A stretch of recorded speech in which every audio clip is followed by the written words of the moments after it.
اللہ الرحمن الرحیم۔ کیا میاں بیوی بچوں کی پیدائش کو روکنے کے لیے کنڈم یوز کر سکتے ہیں، انجیکشن یوز کر سکتے ہیں، یا اسی طرح مانع حمل ٹیبلٹ استعمال کر سکتے ہیں؟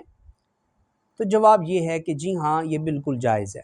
صحیح بخاری میں حدیث پاک ہے، صحابہ کہتے ہیں کہ ہم نبی پاک صلی اللہ علیہ وسلم کے دور میں عزل کیا کرتے تھے۔ عزل کیا ہے کہ جب مرد ڈسچارج ہونے لگے تو وہ اپنا مادہ منوی یا باہر خارج کرے، یہ عزل ہے۔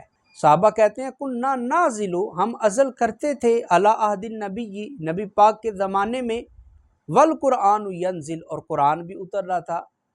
مطلب یہ کہ اگر یہ ناجائز ہوتا تو اللہ قرآن میں منع کر دیتا۔ اللہ پاک نے قرآن میں منع نہیں کیا تو معلوم ہوا کہ یہ جائز ہے۔ البتہ نس بندی کروانا جائز نہیں۔ بعض خواتین آپریٹ کروا کے بچے دانی کو نکلوا دیتی ہیں یا بچے دانی کا منہ بند کروا دیتی ہیں، تو اگر تو یہ کسی بیماری کی وجہ سے ہو پھر جائز ہے، اور اگر کوئی بیماری نہیں ویسے شوقیہ یہ کروا دیا تو یہ حرام ہے۔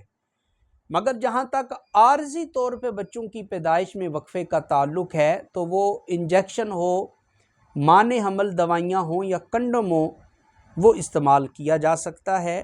واللہ اعلم بالصواب۔